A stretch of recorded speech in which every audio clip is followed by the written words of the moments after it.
బేహద్ పరం మహాశాంతి. బేహద్ ఆత్మిక పరివారమునకు, ఆత్మిక సోదరి సోదరులకు బాపూజీ దశరథభాయ్ పటేల్ తెలుగు ఛానల్కు స్వాగతం.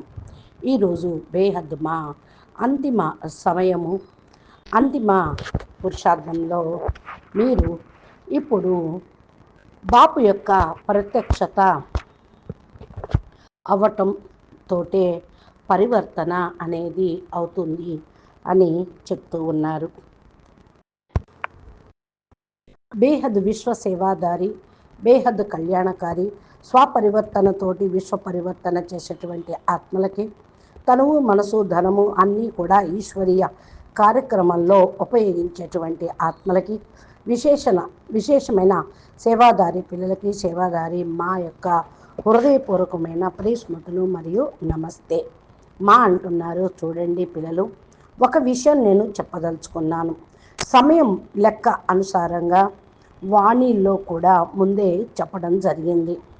సమయము అన్నిటికీ కూడా వర్తిస్తూనే ఉంటాయి. అప్పుడు చెప్పిన పాయింట్స్ ఇప్పుడు కూడా వర్తిస్తాయి. ఎందుకు అంటే నేను పిల్లలకు కూడా అదే రోజు మహావాక్యాలు ఏదైతే చెప్తూ ఉన్నానో అవన్నీ కూడా లాస్ట్ జ్ఞానము. బాపూజీ యొక్క జ్ఞానము ఎలాంటి జ్ఞానము? ఇది అంతిమ జ్ఞానము.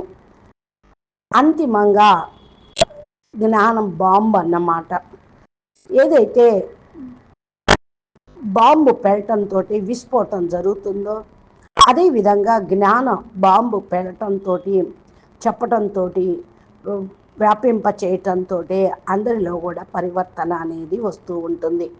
ఏ విధంగా బాంబు పేలినప్పుడు దానిలో ఉన్నటువంటి రేణువులు అన్ని జర్మ్స్ వ్యాపిస్తూ ఉంటాయి. కణంలో కూడా వ్యాపిస్తూ ఉంటాయి.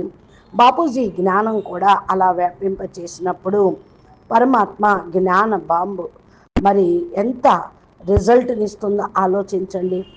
బాపు యొక్క ప్రత్యక్షత చాలా గొప్ప విషయం. అందరి యొక్క మనసుల్లో కూడా ప్రింట్ పడుతూ ఉంటుంది. ఇది చాలా అద్భుతమైనటువంటిది. బలహీన ఆత్మలైతే భయపడుతూ ఉంటారు. మామూలుగా టపాకాయలు కాలుస్తుంటేనే భయపడే వాళ్ళు ఉంటూ ఉంటారు. స్థూలంగా మరి యుద్ధం జరుగుతూ ఉన్నప్పుడు భయపడుతూ ఉంటారు. మరి ఇది జ్ఞానం బాంబు. ఈ జ్ఞానం విన్నా కూడా చాలామంది భయపడుతూ ఉంటారు.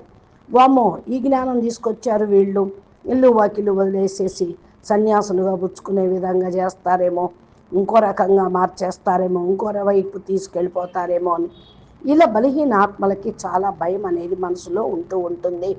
బాపుతోటి డైరెక్ట్గా సంపర్కంలోకి రాలేకపోతారు. వచ్చి వింటేనే కదా ఇది ఎంత అద్భుతమైన జ్ఞానం, ఎలాంటి పరివర్తన తీసుకొస్తుంది ఏంటి అనేది తెలిసేది. బేహద్ పిల్లలకు దాదాజీ జ్ఞానం అయితే వినిపించారు. మీ యొక్క సంపర్కంలో వచ్చే వాళ్లకు మీరు వినిపించండి. వారి ద్వారా ధ్వనిని బయటికి ఎలా తీసుకువెళ్ళాలో అనేది చెప్పండి. బాపు వచ్చేశారు, తండ్రి వచ్చాడు అనే ధ్వనిని అందరికీ అనే మాటను చెప్పండి. బేహద్దు పిల్లలే ఇది చేయగలరు. ఎవరైతే డైరెక్ట్గా జ్ఞానం తీసుకుంటూ ఉంటారో వాళ్ళు భాగ్యశాలి ఆత్మలు. లాస్ట్ జ్ఞానము, పరమాత్మను ప్రత్యక్షం చేసే జ్ఞానము బేహద్దు జ్ఞానము. ఇది చాలా క్లియర్గా ఉంది. డైరెక్ట్ ఆల్మైటీ అథారిటీ యొక్క కర్తవ్యం ఇప్పుడు నడుస్తూ ఉంది. ఎంత చక్కటి మహావాక్యము. అంతిమ పవర్ఫుల్ బాంబు పరమాత్మ ప్రత్యక్షత బాంబు. ఇంకా ఇప్పుడు ప్రత్యక్షత ప్రారంభం కాలేదు. ఇప్పుడు ప్రత్యక్షం కాలేదు అంటే అంతిమ సమయంలో పవర్ఫుల్గానే మీరు ఈ యొక్క ప్రచారం చేసినప్పుడు, పరమాత్మ గురించి చెప్పినప్పుడు బాపు యొక్క ప్రత్యక్షత అవ్వటం అనేది జరుగుతుంది. ఇంకా అందుకనే ఇప్పుడు ప్రారంభం కాలేదు అంటే మీరు పవర్ఫుల్గా కాలేదు. పవర్ఫుల్గా జ్ఞానం అనేది అందరికీ చెప్పడం లేదు. నేర్పేటువంటి బాపు డైరెక్ట్ ఆల్మైటీ అథారిటీ. జ్ఞాన సాకారంగా, జ్ఞాన సూర్యుడు సాకారంగా సృష్టి మీద ఉదయించాడు.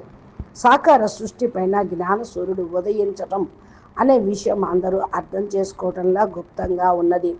రెండో వైపు మధువనంలో జ్ఞాన చంద్రమ ఇంకా అస్తమించలేదు అనే పాయింట్ కూడా ఉంది. అంతిమ బాంబు ద్వారా ప్రతి ఒక్క బ్రాహ్మణ బిడ్డ మధ్యలో బాప్ ప్రత్యక్షత జరుగుతుంది. విశ్వంలో విశ్వపిత మరి సంగం యుగి విశ్వంలో కూడా విశ్వపిత అందరికీ స్పష్టంగా అనుభవం అనేది కావాలి. అప్పుడే బాపు ప్రత్యక్షత జరుగుతుంది. ముందు బ్రాహ్మణ ప్రపంచం. ఎందుకంటే ఇప్పుడు చూడండి, యజ్ఞం పెట్టినప్పుడు పూర్ణాహుతి వేసినప్పుడు అన్ని సమిధల దాంట్లో స్వాహా చేసినప్పుడు ఎవరైతే యజ్ఞం దగ్గర సమీపంలో ఉంటారో వాళ్ళకి ఈ యొక్క శాఖ అనేది తగులుతూ ఉంటుంది.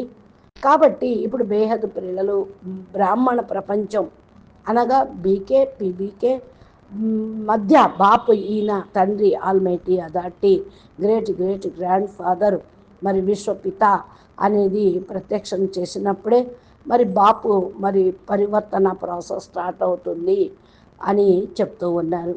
పిల్లలందరికీ కూడా ప్రియస్మృతులు మరియు నమస్తే. బేహద్కే బేహద్కి పరం పరం పరం మహాశాంతి హై, మహాశాంతి హై, మహాశాంతి హై. నమస్తే.